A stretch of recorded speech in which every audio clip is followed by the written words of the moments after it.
Ladies and gentlemen, boys and girls, welcome back to Sports Talk with Austin, your daily dose of sports and entertainment. And today on the show, it is college football week 2 preview. As week 1 is officially behind us, we are on to week 2, and we are talking all things week 2. And what a week 1 we had. And a quick recap: Colorado upsets number 17 TCU, shocking the world, getting the win. Alabama, USC, Michigan, Ohio State all took care of business. Iowa's offense is still Iowa's offense. And Wisconsin, Luke Fickell in his debut, looked really good. Penn State took care of business. North Carolina finally found a defense. Georgia, everybody. Colorado was the big upset of the week, the shock, and Duke as well on the Monday night, 28-7. Riley Leonard and Duke were fantastic, but it's now on to week 2 of our college football preview here at Sports Talk with Austin, and let's jump right into it. Can these teams keep the success going? Are teams going to have downfalls? We're going to talk all about that here today, and let's start off with Vanderbilt at Wake Forest, 11 a.m. on the ACC network. Well, as you can see, that's a weird time slot, 11 a.m. But ought to be very interesting. Obviously Vanderbilt, winning their first games because obviously they played in week 0.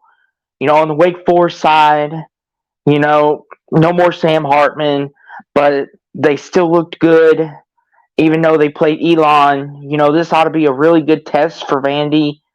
I think this could be a sneaky good game in the afternoon. I think early afternoon, excuse me. I think Wake, if their offense can keep up the pace that they're going, maybe Wake will be better than when we anticipated. Is this going to be one of their only last one of their wins? Some people believe that they're a bowl team, some believe they're not. But this game here, if this was at Vanderbilt, I would say Vandy could win this game. But since it's at Wake, I think Wake gets the dub here. Now, on to our next game. It's a Friday night game, Illinois at Kansas, 7:30 p.m. ESPN2. This is a really, really good game. You've got Illinois, who did lose a lot of talent, but they replenished the best they could. And they're taking on the up-and-coming rising Jalen Daniels and the Kansas Jayhawks, Lance Leopold and company. Kansas is on the rise. Illinois trying to keep status in the Big Ten. It's all very interesting. It's in Lawrence. Kansas, this is going to be a benchmark game. How good can they truly be? Are they what everyone expects them to be? Well, this is going to find out. We're going to find out right here, right now, on Friday night. And for Illinois, have they truly replaced all the talent like they've been praising in the Big Ten media days? This is going to be one of those games, non-conference games, I think people might sleep on just because of Illinois, Kansas, but don't go to sleep on this game. This is going to be really fun. I'm looking forward to watching it myself personally.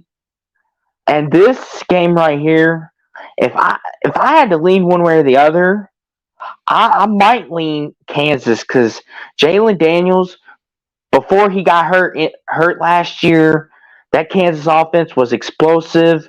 They were looking good. They were 6-0, and then he goes down with the injury, and they weren't the same again. I think now he's back and healthy. Illinois, they had a great defense last year. They had a couple top 15 picks. They're gone now.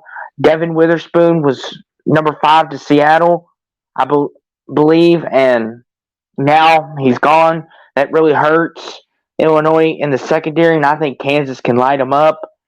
And I think, Illinois, they're going to have to rely on the run game just a little bit more in this game. But I think Kansas will have too much offense. I think Jalen Daniels is going to have a big day. And I think the Jayhawks get it done at home on Friday night. Now, the Saturday slate. Number 10, Notre Dame at NC State, 12 p.m. ABC. Now, obviously, Notre Dame, number 10 in this week's AP poll, which made a video on the AP poll. By the way, go check it out. Get all my thoughts and opinions on that. At NC State. NC State, like Notre Dame, are the same. They have a lot of hype coming into this game. Brendan Armstrong, the former Virginia quarterback, took Virginia to the ACC championship game, to the Orange Bowl against Florida, fell a little short. Now he's here at NC State trying to revive his career. A lot of people, including the great Mark Rogers at the Voice of College Football, believes in NC State. He has them going 9-3 in his ACC record predictions. So he's putting a lot of faith in them. I'm not quite sold on NC State yet myself. Notre Dame, obviously Sam Hartman, he's a guy who could stretch the field more than the most quarterbacks that Notre Dame has had, from Drew Pine to Ian Book, and plus they have a nice O-line going like they always do, and the running game is better than it was in previous years. The defense of Notre Dame has always been really stout. But this game here, I think it's very interesting, to say the least, because if this was at Notre Dame, I would say, yeah, Notre Dame can take care of business here.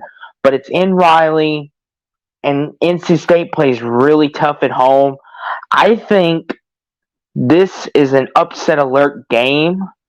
I'm going to say Sam Hartman. Just the fact that he played in the ACC against NC State is going to be able to pick that defense apart more, because he knows what they're like and he knows their tendencies. But I would not be surprised if NC State can pull off this win. But I'm picking Notre Dame right now. I'm picking the Irish. Now, on to the next game, another 12 o'clock game on ESPN, number 12 Utah at Baylor. And boy, is this a tale of two teams. On the Utah side, without Cam Rising, Bryson Barnes, Nate Johnson come in, and they get their revenge on Florida, making the Gators look not very good in the process. But then you look at it, from that perspective. Now you go over to the other side of the fence with Baylor, and you say, man, Dave Aranda had a lot of potential. Could Baylor win the Big 12? Are they the team? Are they back to what they were? And then they lose to Texas State by double digits at home, 42-31. You just don't do that. That's just not something you do if you plan on contending for conference titles and maybe even being a sneaky playoff team. But in this game here, Cam Rising's availability as of right now is unknown. And, many people are saying that's concerning, if he doesn't play. But after what we've seen from Nate Johnson, Bryson Barnes, and that Utah defense, I'm not too concerned at the moment. I will maybe get a little more concerned as we go along and in Pac-12 play. But for right now, I think Utah can win this game without him. The question is Baylor going to pick themselves up off the ground after such a horrible, ugly loss, or are they just going to stay there on the ground and let Utah run them over? My money, if I was a betting man, would say Baylor is going to give Utah all they can handle. But I think Utah right now, Baylor, they're still kind of reeling. You're like, how do we lose to Texas State out of all teams? The transfer quarterback for Texas State, TJ Warren, he was at Auburn, so he does have some big game experience. But I think there's still no excuse for Baylor to lose that game, especially at home by double digits. You would like to think that Baylor's going to pick themselves up and it's all going to be good. But they're playing Utah, who plays in a rugged Pac-12. I think with or without Cam Rising, I think Utah is going to be too much. Now, talking about upset alerts, Troy at number 15, Kansas State, 12 p.m. on FS1, Fox Sports 1. Now, this game right here could very much be upset of the week.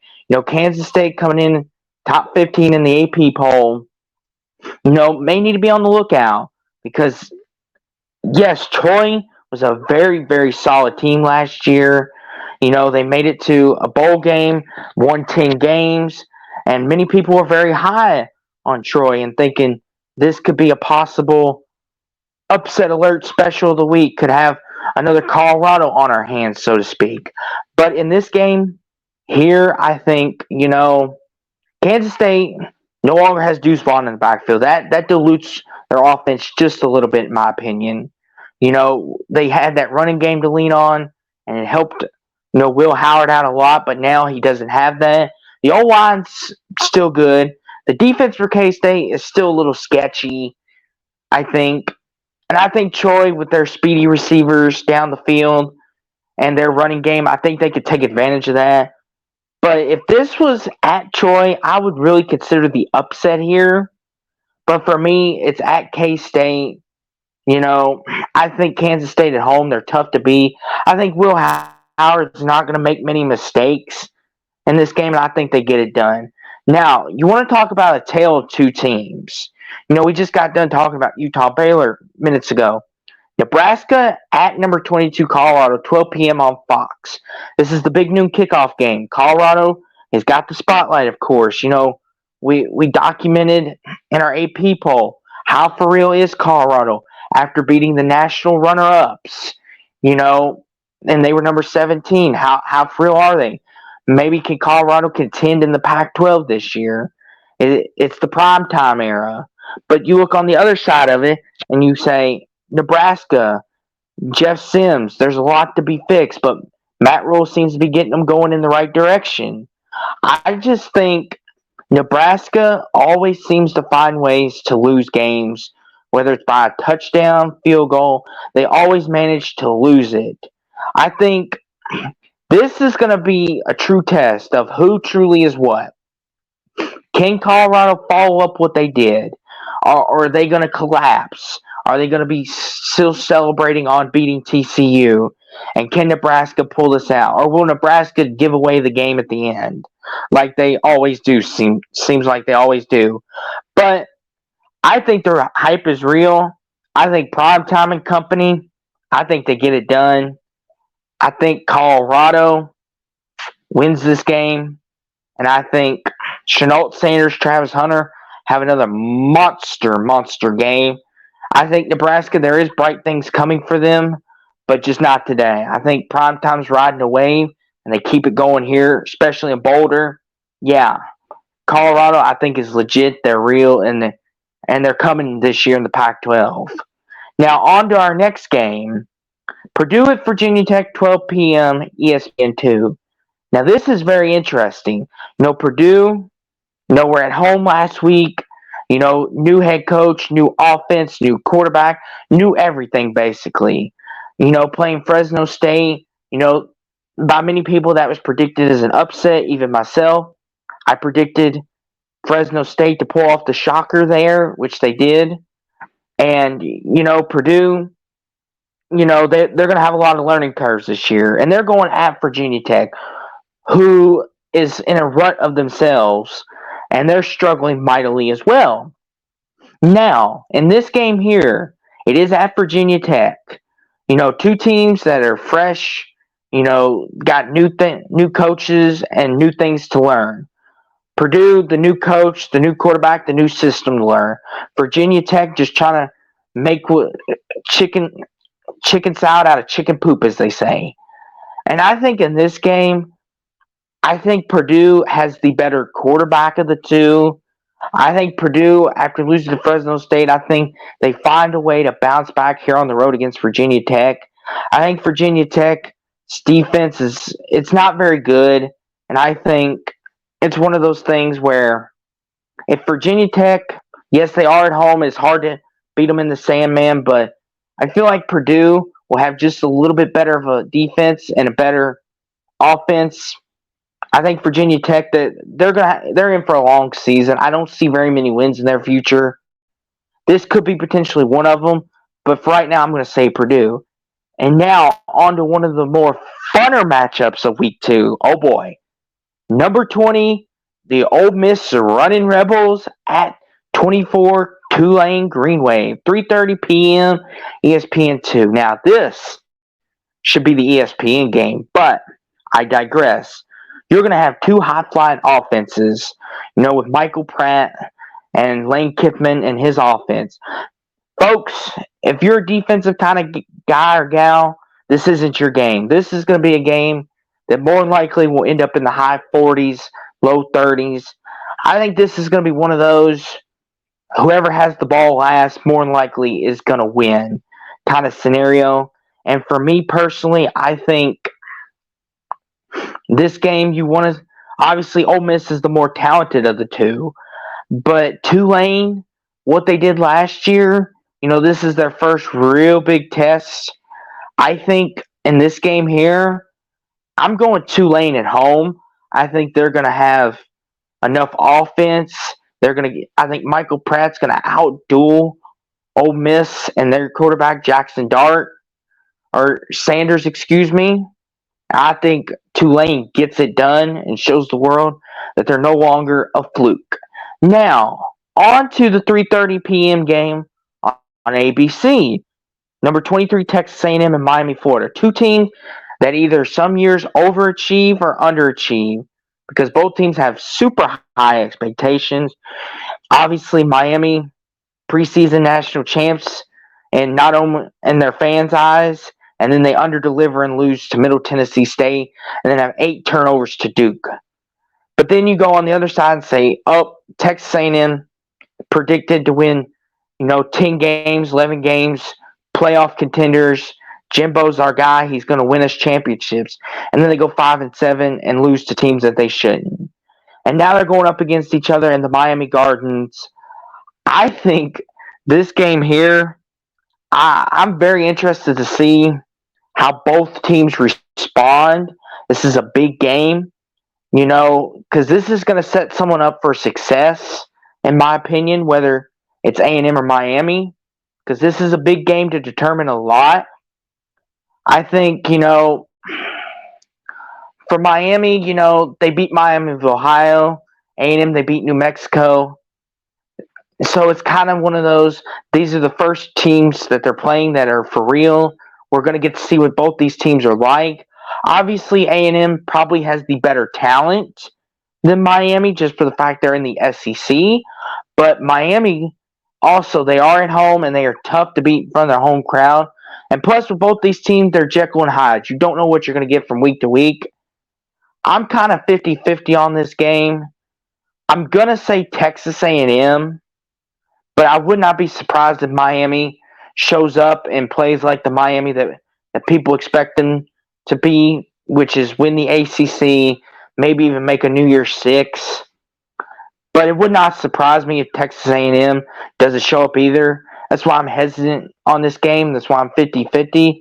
But I think I'm going to take A&M just based off the fact that they're in the SEC and they have the better of the two talents. And you would think Jimbo can maybe outcoach Mario Cristobal. But it is in Miami. With that being said, I'm going A&M though. Boy, this is a tough game to pick. Now, talk about an interesting game. Iowa at Iowa State, 3:30 p.m. on Fox. The Cyhawk game.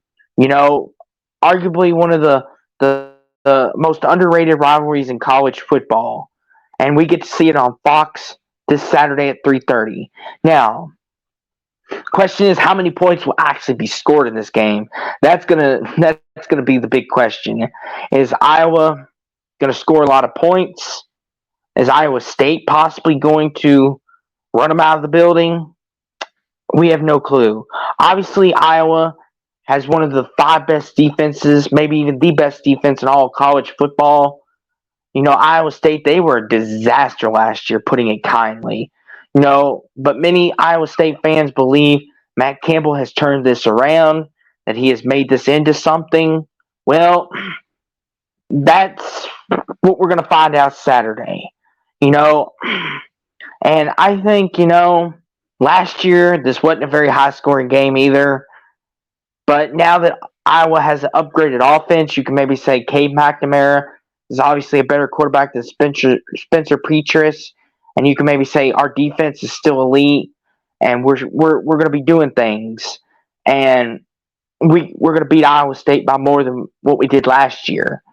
It's all very interesting to say the least, but I'll say for me, I'm going to go Iowa, but I think I wouldn't be surprised if this is a field goal type game, of course. If it comes down to like a 10-7 Iowa win, I think Iowa, they struggled against Utah State. Now, many people believe Utah State is a very good team within the Mountain West, but Iowa State, this is going to be the true first test, for both sides, especially Iowa State.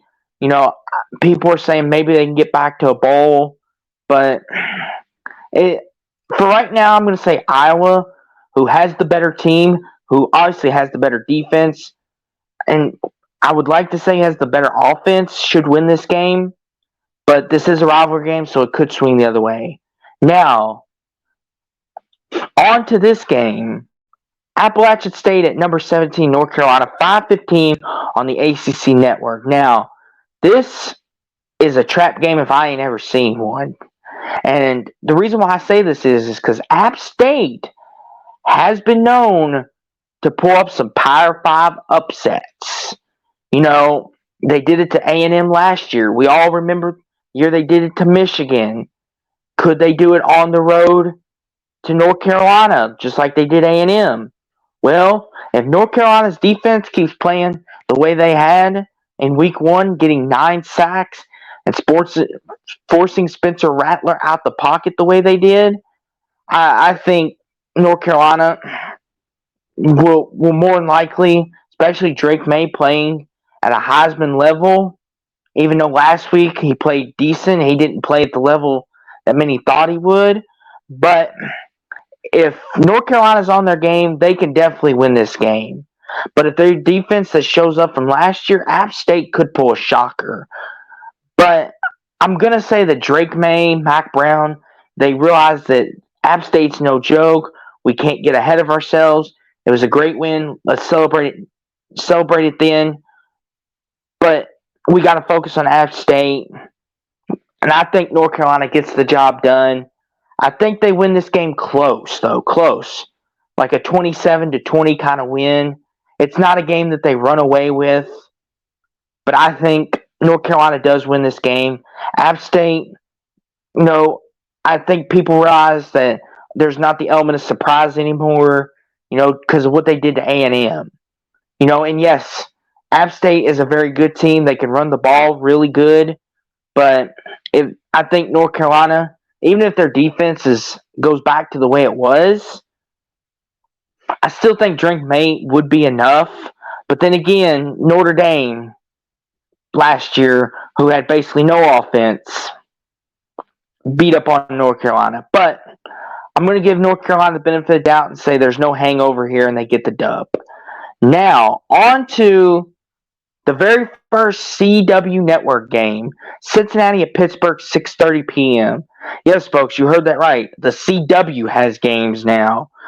And it is, Cincinnati at Pittsburgh.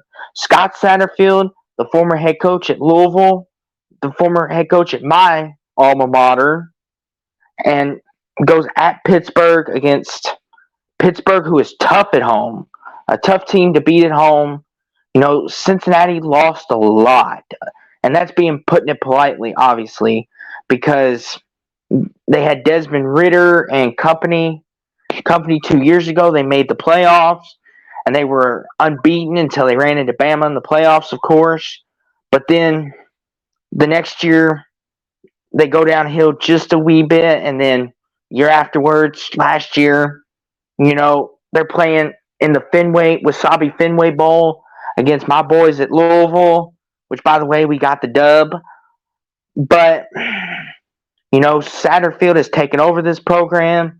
They believe he's the guy there. We will definitely see. Pittsburgh, I think Pitt, they're going to be a tough out all year long, especially in the ACC. I predicted Pitt to go 8-4.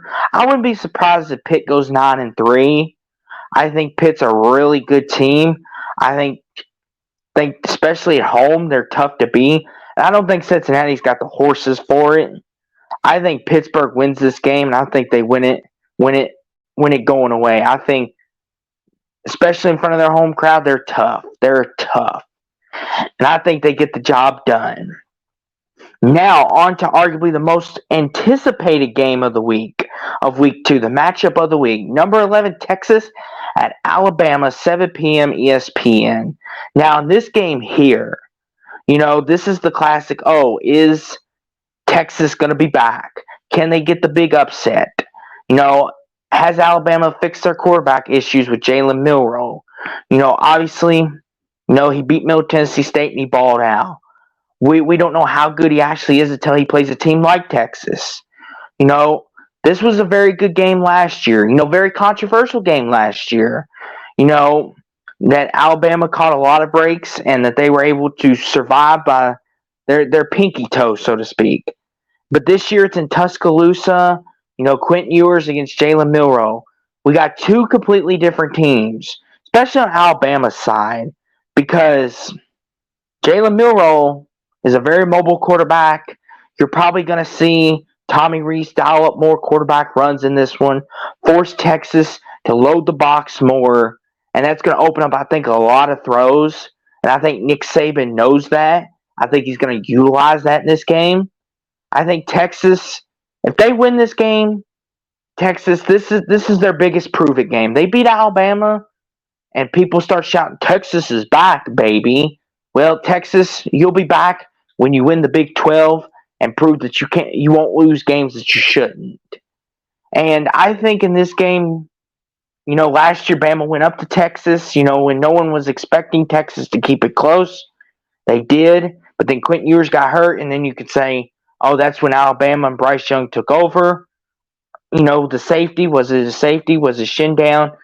All that. But now this year's game, I think we're going to see how good both teams are, especially Texas, if they're legit or not, if their talent is going to translate. But you can't bet against Nick Saban. He's at home, prime time, against Steve Sarkisian, against his former assistant. Saban's 28-2. He rarely loses. Kirby Smart's been the only, assistant, him and Jimbo Fisher, that have beaten him. He rarely loses to his former assistants. I think Jalen Milroe, running the ball is going to keep Texas on their feet. And I think him being able to throw the long ball is what ultimately is going to beat Texas at the end. I got Alabama winning this game. I think Bama, they're just the better team. I think they'll scheme better, and Texas is not quite back just yet. But there is still hope. Now, on to a little more of a game that a lot of people did have a hype for coming in, but maybe not after what happened last week. And you know the game I'm talking about. Number 13, Oregon at Texas Tech, 7 p.m. on Fox. Now, Oregon putting up 81 points. Impressive, but it was against Portland State. Let's put that in its proper context. Bo Nix looked great. Not doubting it. But proper context, you play Portland State. You did what you're supposed to. Now, Texas Tech, they were a team that a lot of people had as a dark horse playoff contender, CFP contender. Some even had them in the playoffs. But, after losing by 2 in overtime to Wyoming, I think that has chilled just a little bit. I think it's just chilled a little bit. And I think the fact that Texas Tech lost to Wyoming and the hype that has gone down, I think in all honesty, this almost becomes a must-win for Texas Tech if they want any kind of success in this year's Big 12. Oregon, obviously, their Pac-12 schedule is coming up, so they're definitely going to need to win this game for sure if they want success as well. But as far as who needs it more, you would say Texas Tech, just for the fact that they've already got that loss on them of Wyoming, which Wyoming is a okay team, but obviously if Texas Tech wants to be any kind of New Year's Six team, they need to win this game.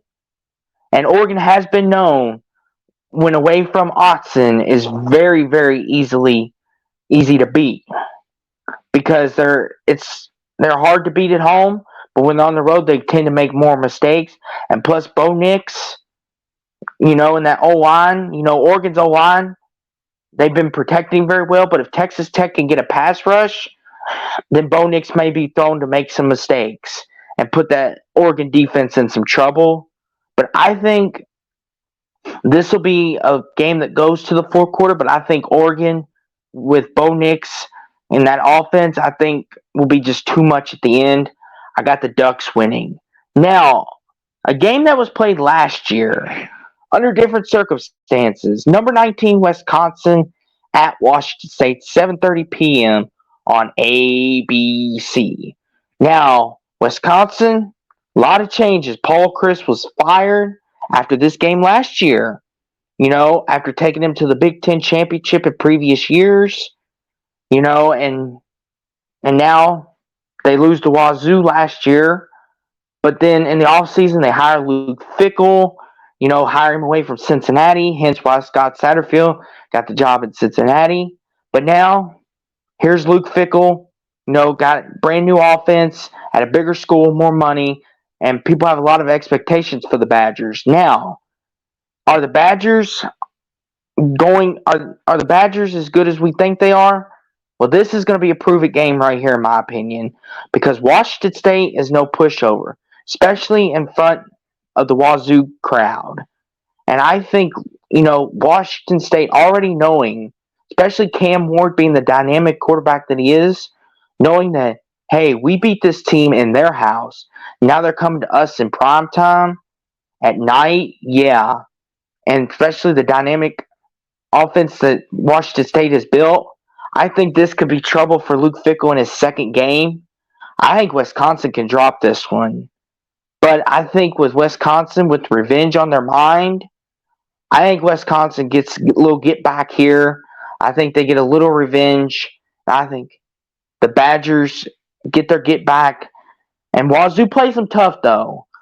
I think this is a game that Wisconsin's going to have to grind out if they get this win.